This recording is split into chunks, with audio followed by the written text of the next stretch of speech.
Bom, vamos abrir as nossas Bíblias novamente. Mateus capítulo 28, nós vamos ler versos 18 a 20. É o texto base dos nossos pensamentos. Mateus 28, verso 18. E chegando-se Jesus, falou-lhes dizendo: É-me dado todo o poder no céu e na terra.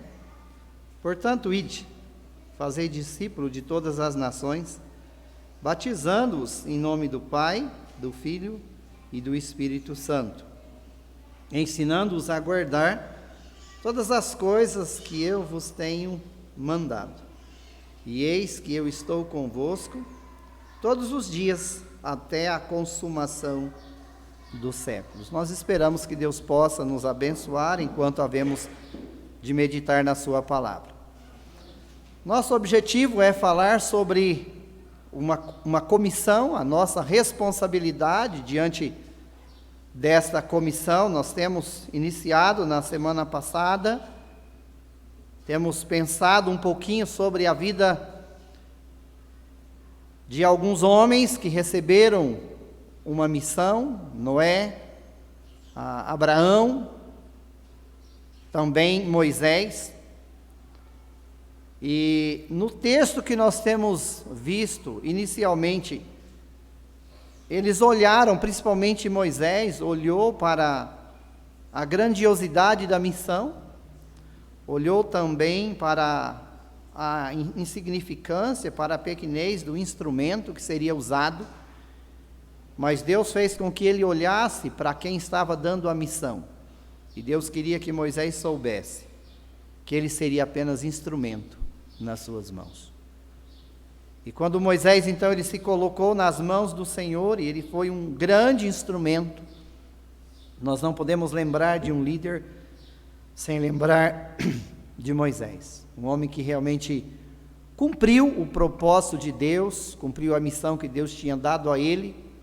Infelizmente, não conseguiu finalizar o objetivo, que era introduzir a nação de Israel na terra prometida, por causa de desobediência.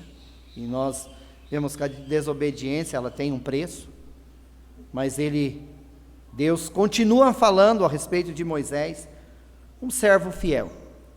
Com isso nós entendemos que grandes homens de Deus falharam.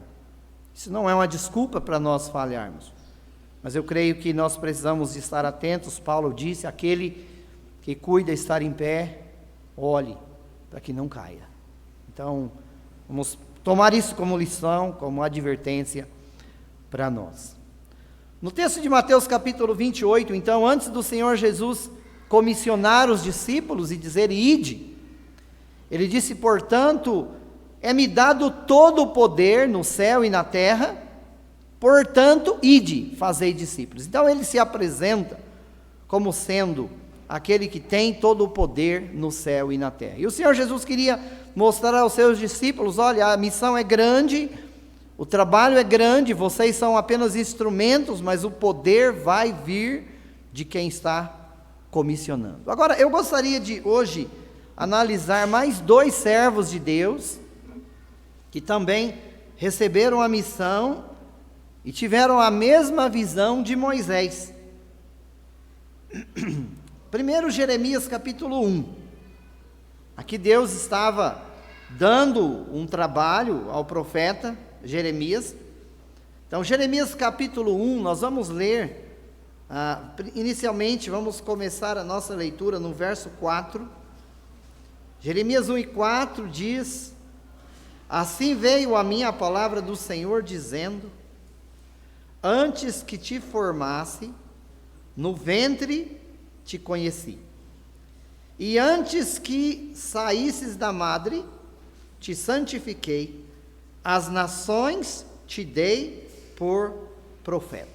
Aqui, Deus está revelando ao profeta Jeremias, dizendo: olha, antes que você fosse formado no ventre, eu te conheci. Antes que você nascesse, eu te santifiquei, e as nações te dei por profeta.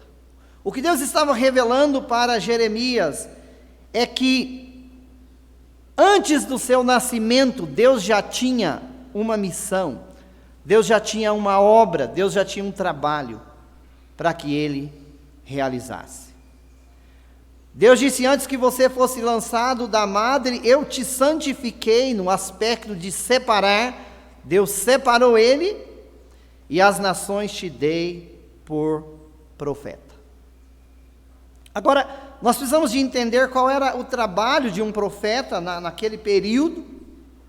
O profeta, ele era um mensageiro de Deus, ele era um porta-voz de Deus. Ele recebia as mensagens de Deus, diretamente de Deus, e ele comunicava essa mensagem aos homens, às nações. Mas os profetas, muitas vezes, eles eram mal entendidos, porque as nações não entendiam que a mensagem era a mensagem de Deus, não era a mensagem do profeta. E muitas vezes, por causa disso, os profetas, eles sofriam, muitas vezes eles eram perseguidos, quando eles comunicavam a mensagem de Deus com fidelidade, porque a mensagem de Deus, ela é uma mensagem séria, é uma mensagem muitas vezes dura, uma mensagem de julgamento, uma mensagem do juízo de Deus. E aqui, Deus fala com ele: olha, as nações eu te dei por profeta. Então Jeremias, ele seria esse instrumento que Deus iria usá-lo para a realização da sua obra, para comunicar a sua mensagem para as nações. Essa era a missão. Era uma missão simples? Não. Era uma missão grande. O instrumento, da mesma forma, era um instrumento pequeno. Era um instrumento fraco.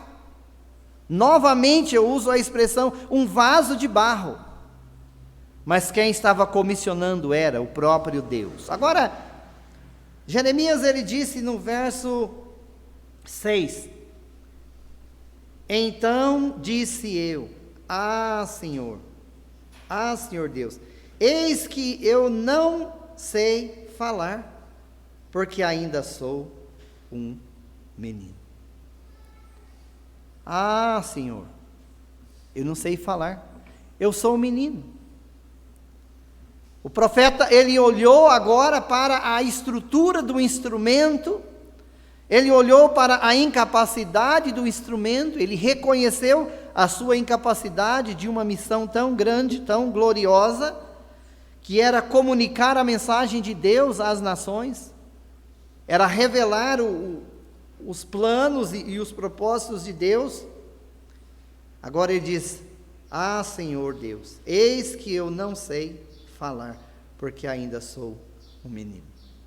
Verso 7, mas o Senhor me disse: não digas, eu sou um menino, porque a todos a quem eu te enviar irás, tudo quanto te mandar, falarás.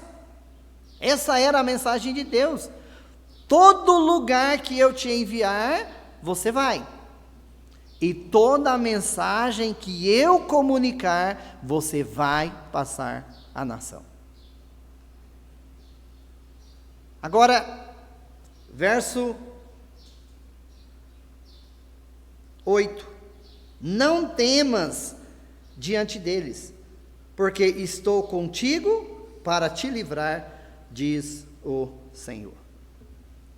Então agora o Senhor, ele dá essa comissão após o profeta começar a esquivar da sua responsabilidade, temendo a mensagem que ele haveria de comunicar, e Deus fala: não, onde eu te mandar você vai, e a mensagem que eu te der, você vai comunicar. Primeiro, ele precisava agora de obediência para ir.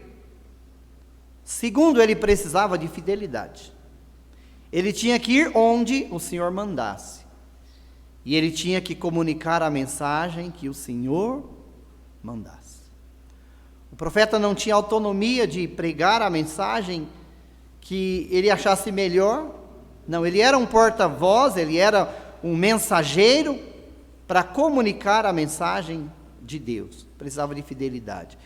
Irmãos, o nosso desafio é exatamente esse.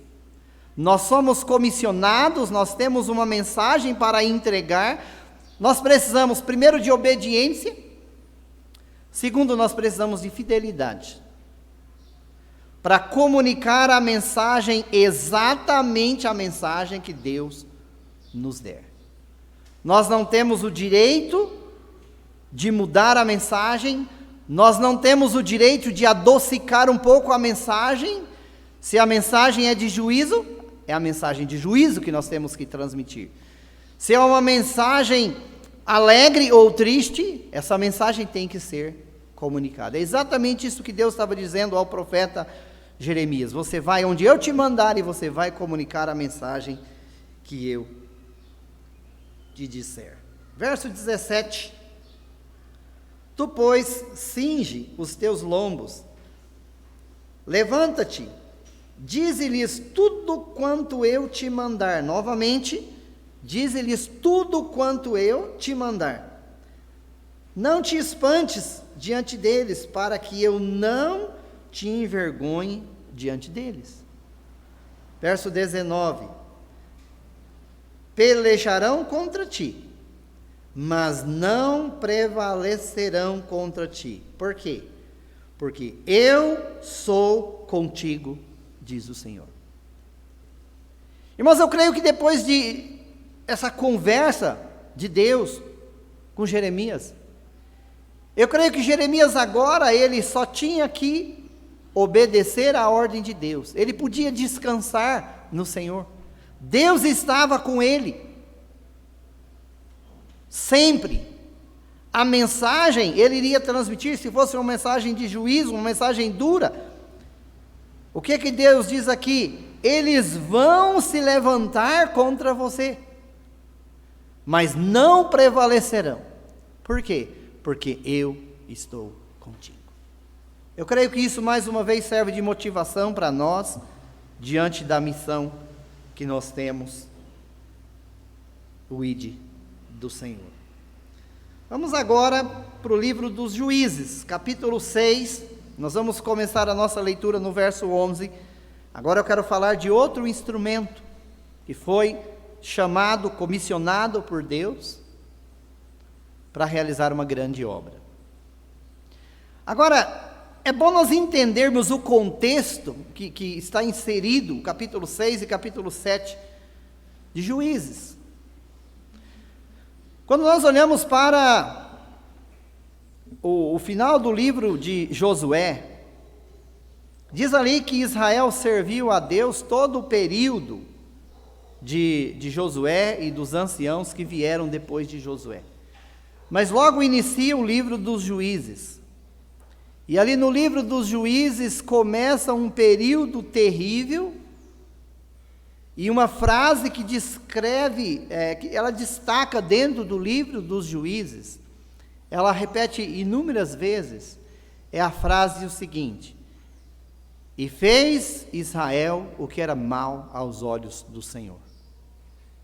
Quando chega no final do livro dos Juízes, diz assim, que naquele tempo não tinha rei em Israel, cada um fazia o que parecia reto aos seus próprios olhos. Um ciclo vicioso naquele período, um período negro na história de Israel, quando eles faziam o que era mal aos olhos do Senhor, Deus os entregava na mão dos inimigos, eles clamavam, Deus levantava um juiz e libertava eles. Pouco tempo depois, novamente, eles faziam o que era mal aos olhos do Senhor. E o ciclo continuava. Agora, é exatamente nesse período. Se nós lermos aqui a partir do verso 11, do capítulo 6, nós vamos ver que Gideão ele não tinha uma visão real do porquê a nação de Israel estava sendo entregue nas mãos dos inimigos, e aqui exclusivamente na mão dos midianitas, principalmente na mão dos midianitas. Mas se nós voltarmos para o verso 1, nós vamos ver, versos 1, 2, 3, 4, até o verso 10, Deus vai descrever por que eles estavam entregues na mão dos inimigos. Por causa de que, mais uma vez, Israel fez o que era mal aos olhos do Senhor. Agora, quando nós lemos no verso 11 aqui, então o anjo do Senhor veio, assentou-se debaixo do carvalho que está em Ofra, que pertence a Joás, a Biesrita, e Gideão, seu filho, estava malhando trigo no lagar para o salvar dos midianitas. Então o anjo do Senhor lhe apareceu e lhe disse: o Senhor é contigo, homem valoroso. Bom, por que Gideão estava malhando trigo no lagar? O problema é que, quando eles plantavam, e eles iriam colher os mantimentos, vinham os midianitas, os amalequitas, eles invadiam as terras, e eles destruíam tudo o que havia plantado. E um dos versos desse contexto diz que Israel empobreceu muito nesse período. Agora, Gideão, ele estava fazendo um trabalho no lugar inadequado, ele estava malhando o trigo, algo que era para ser feito num lugar amplo, num lugar espaçoso. Ele estava malhando o trigo no lugar onde eles espremiam as uvas. Por quê? Para o salvar dos midianitas. Agora, o anjo do Senhor fala com ele. Então o anjo do Senhor lhe apareceu e lhe disse: o Senhor é contigo, homem valoroso. Já começa a mensagem de Deus dizendo: o Senhor é contigo. Gideão estava fazendo um trabalho difícil, num lugar difícil, por causa dos inimigos. E o Senhor chega e diz: o Senhor é contigo, varão valoroso. Agora, olha o verso 13. Mas Gideão lhe respondeu: ai, Senhor meu, se o Senhor é conosco, por que tudo isso nos sobreveio? E que é feito de todas as tuas maravilhas, que nossos pais nos contaram, dizendo: não nos fez o Senhor subir do Egito? Porém agora o Senhor nos desamparou e nos deu na mão dos midianitas. Sabe, Gideão, ele não entendia a razão por que eles estavam sofrendo a opressão dos midianitas. Quando o Senhor disse que ele era com ele disse: mas Senhor, se o Senhor é conosco, por que nós estamos passando por essas dificuldades? Por que nós estamos sofrendo a opressão dos inimigos? Senhor, o que é feito das tuas maravilhas? Nós ouvimos a respeito do Senhor, livrando Israel do Egito, trazendo Israel, guardando Israel, protegendo Israel. Por que agora o Senhor nos entregou nas mãos dos nossos inimigos, na mão dos midianitas? Gideão talvez não entendesse que o que eles estavam sofrendo era consequência do pecado. E sabe, irmãos, muitas vezes nós também podemos ter a mesma visão de Gideão. Nós olhamos para o que está acontecendo nos nossos dias e nós dizemos: mas como assim? Se é o mesmo Deus do passado, é o Deus do presente, por que nós estamos enfrentando problemas, dificuldades e muitas vezes opressão do inimigo, e muitas vezes derrota, fracasso?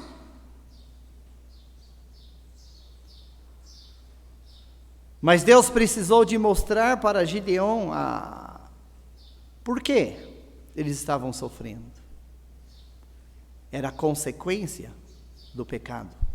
Era a consequência da desobediência.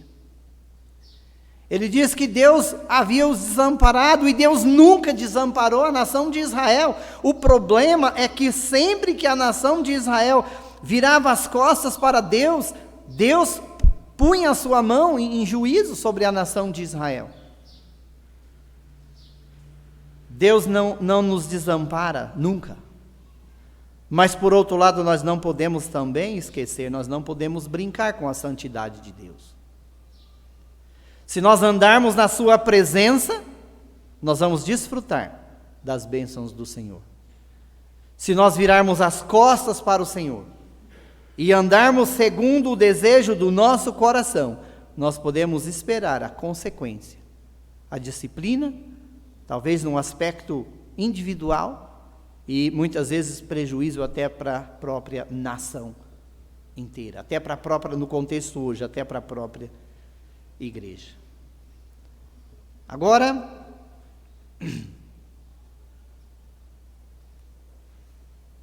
verso 14. Então o Senhor olhou para ele e disse: vai nessa tua força, e livrarás a Israel das mãos dos midianitas. Porventura não te enviei eu? Deus, agora trabalhando com Gideão, Gideão era o instrumento usado por Deus, mesmo ele não estando entendendo o porquê que Israel estava passando por aquela opressão, mas ele era um instrumento que Deus havia escolhido, levantado agora como juiz para poder livrar a Israel da mão dos midianitas. Agora, olha a atitude de Gideão, verso 15. E ele lhe disse: ai, Senhor meu, com que livrarei a Israel? Eis que a minha família é a mais pobre em Manassés e eu o menor na casa de meu pai. Mais uma vez, diante da missão, Gideão olha para si. Ai, Senhor meu, como eu posso livrar Israel? Com que eu vou livrar Israel? Como eu vou livrar Israel? A expressão que ele usa aqui, eis que a minha família é a mais pobre em Manassés, e eu, o menor na casa de meu pai. Ele olhou apenas para a fragilidade daquele instrumento, que Deus iria usá-lo poderosamente para a realização da sua obra. E também olhou para a grandiosidade da obra. Livrar Israel, libertar Israel dos midianitas. Ele conhecia muito bem o poder dos midianitas. Ele olha para o instrumento e ele olha para a missão. Mas ele não olhou para quem estava comissionando. E no verso 16, e o Senhor lhe disse: porquanto eu hei de ser contigo, tu farás aos midianitas como se fosse um só homem. Que maravilha! Eu serei contigo. Tu farás aos midianitas como se fosse um só homem.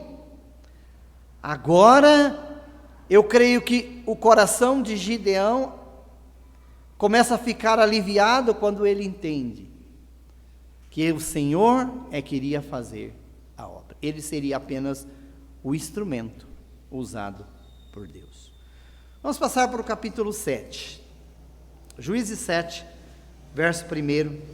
Então Jerubaal, que é Gideão, se levantou de madrugada, e todo o povo que com ele havia, e se acamparam junto à fonte de Arode, de maneira que tinha o arraial dos midianitas para o norte, no vale,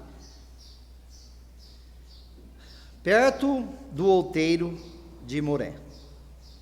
E disse o Senhor a Gideão: muito é o povo que está contigo, para eu dar aos midianitas em sua mão, a fim de que Israel não se glorie contra mim, dizendo: a minha mão me livrou.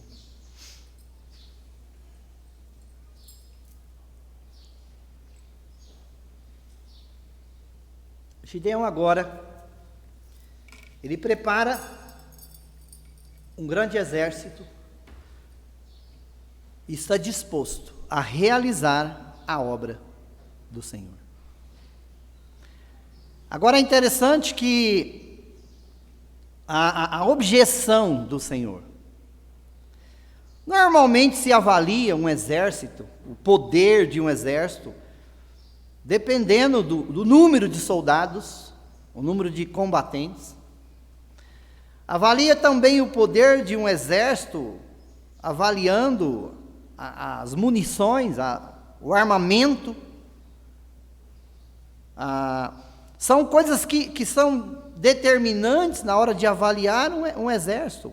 A qualificação dos soldados. Então, vários fatores são determinantes para saber o poder de um exército. E Gideão agora ele está com um exército grande, uma grande multidão, para livrar a Israel da mão dos midianitas. Talvez Gideão agora pudesse pensar, bom, agora eu tenho um grupo bom nas mãos e a missão é grande, então eu preciso de muitos soldados para a realização desse projeto, dessa obra que Deus quer.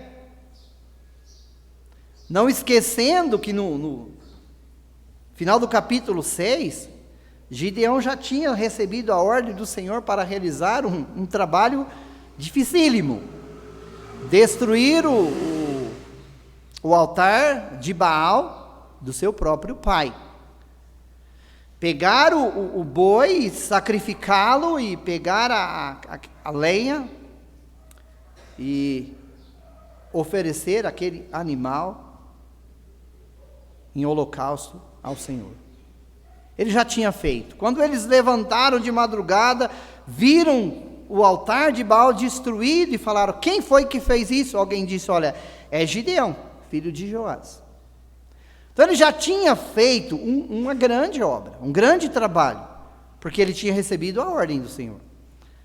Aí agora ele vai cumprir um segundo trabalho, que era livrar Israel da mão dos midianitas. Com um grande exército. Até aqui nós não está registrado o número do exército. Um pouquinho mais para frente ele vai registrar qual era o número de pessoas que estava compondo o exército. Agora, quando nós chegamos no verso 2,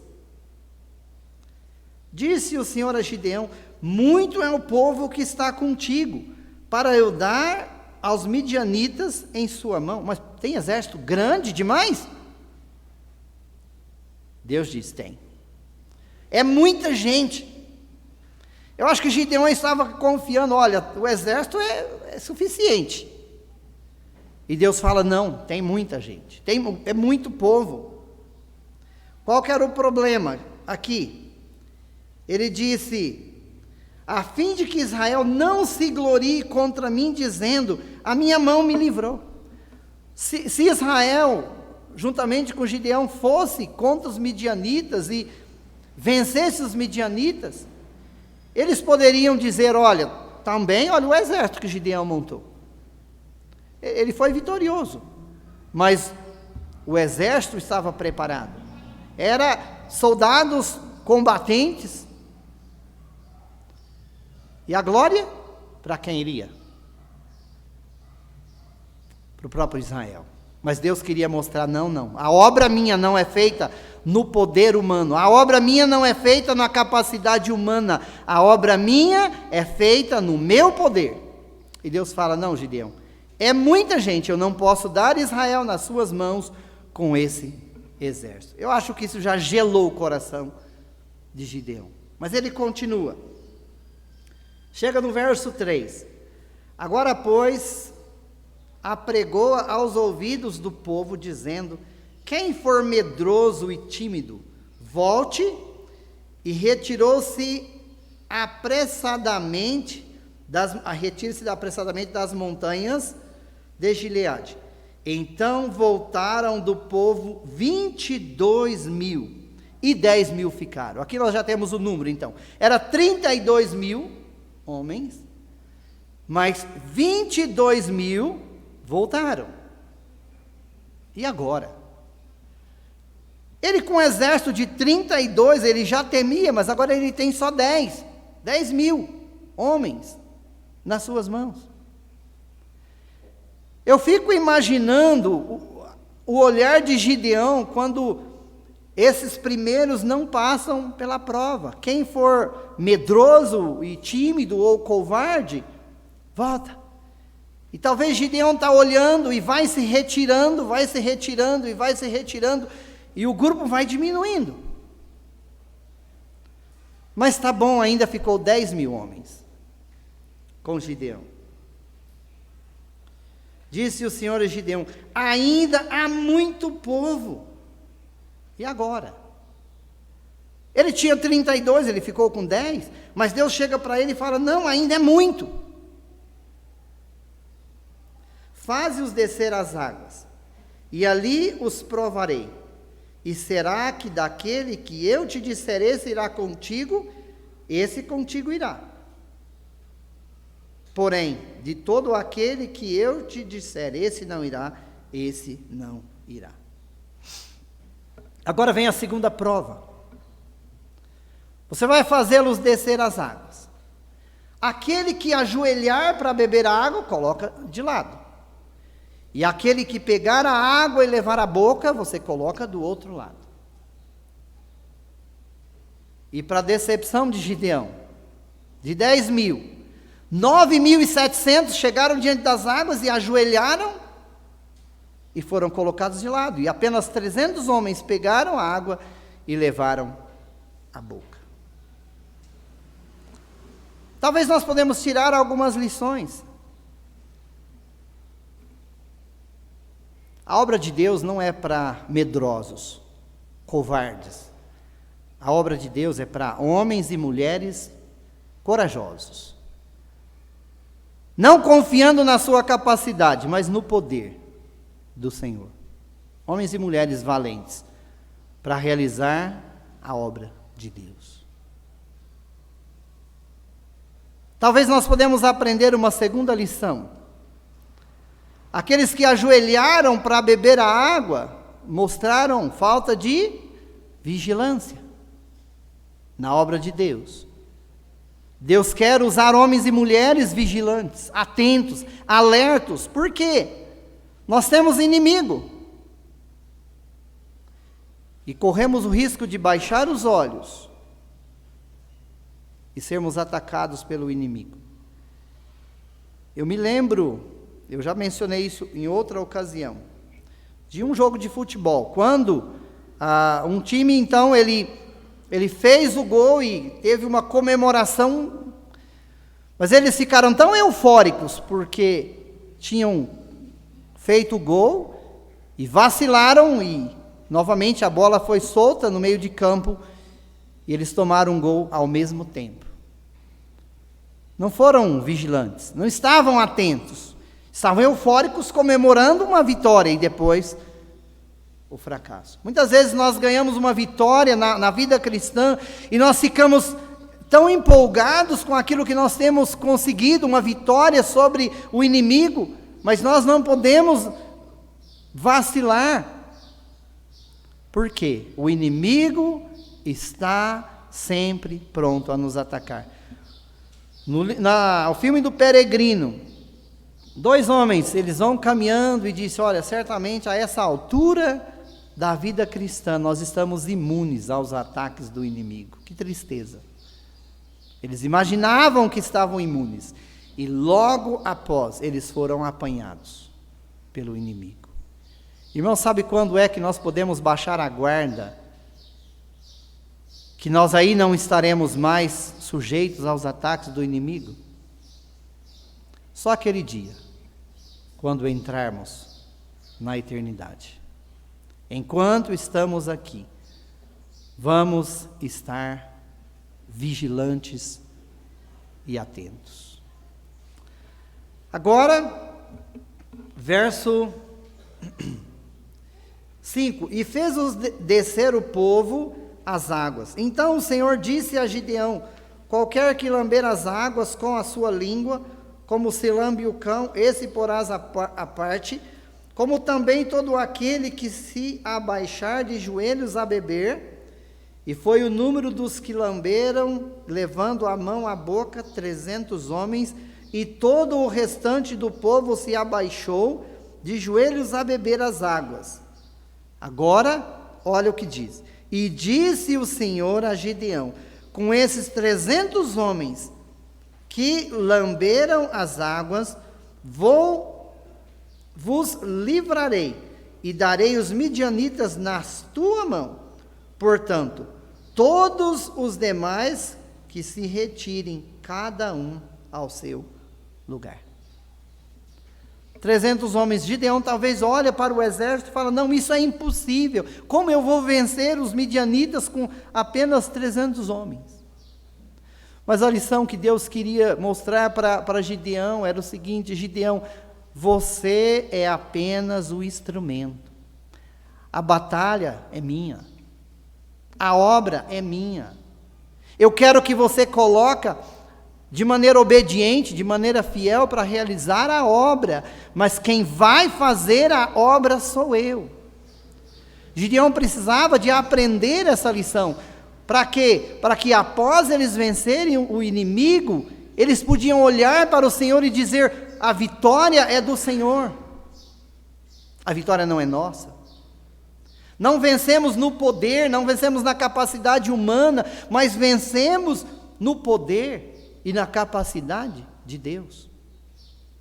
Deus queria ensinar essa lição para Gideão. Olha verso 20. Assim tocaram as 3 companhias as trombetas, quebraram os cântaros, e tinham nas suas mãos, vamos ler novamente.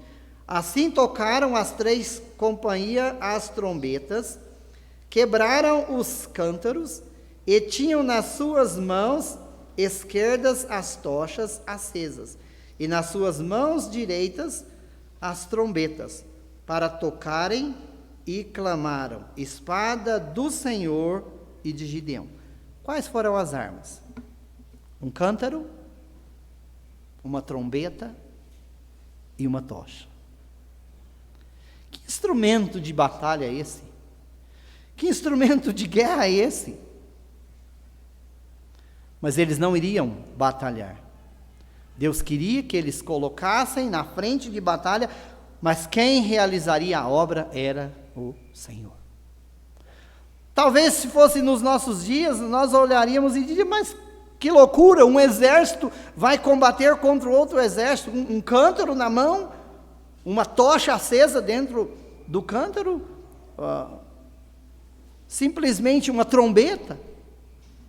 Não faz sentido. A lógica humana não se explica com a lógica divina. Muitas vezes nós não entendemos a maneira de Deus agir. Verso 21. E conservou-se cada um no seu lugar, ao redor do arraial. Então todo o exército pôs-se a correr e gritando fugiu. Tocando, pois, os 300 as trombetas, o Senhor tornou a espada de um contra o outro. E isso em todo o arraial. E o arraial fugiu para Zererá, até Bet-sita, até aos limites de Abel-meolá, acima de Tabate. Quem foi que batalhou? Não foi Gideão, foi o Senhor. Gideão estava numa companhia de 100 soldados, e havia mais 2 companhias com mais 100 soldados, e quando eles tocaram as trombetas, quando eles gritaram, o exército dos midianitas pôs-se a correr, e o Senhor virou a espada de um contra do outro. Israel ficou parado, e Deus moveu na batalha a favor de Israel. Mas precisou de fé, precisou de obediência, precisou de fidelidade de Gideão para fazer aquilo que Deus ordenou que ele fizesse. Irmãos, a obra não é minha, não é sua, é do Senhor. Eu sou fraco, nós somos fracos. A obra é grande, mas é o Senhor que trabalhará através de nós. Que nós possamos sermos sensibilizados a entender quem é o Senhor. E na confiança do Senhor, realizar aquilo que Ele nos comissionou. Aquilo que Ele colocou a mim e a você para fazer. Seja o trabalho A ou B. Aquilo que Deus nos chamou é responsabilidade minha e sua.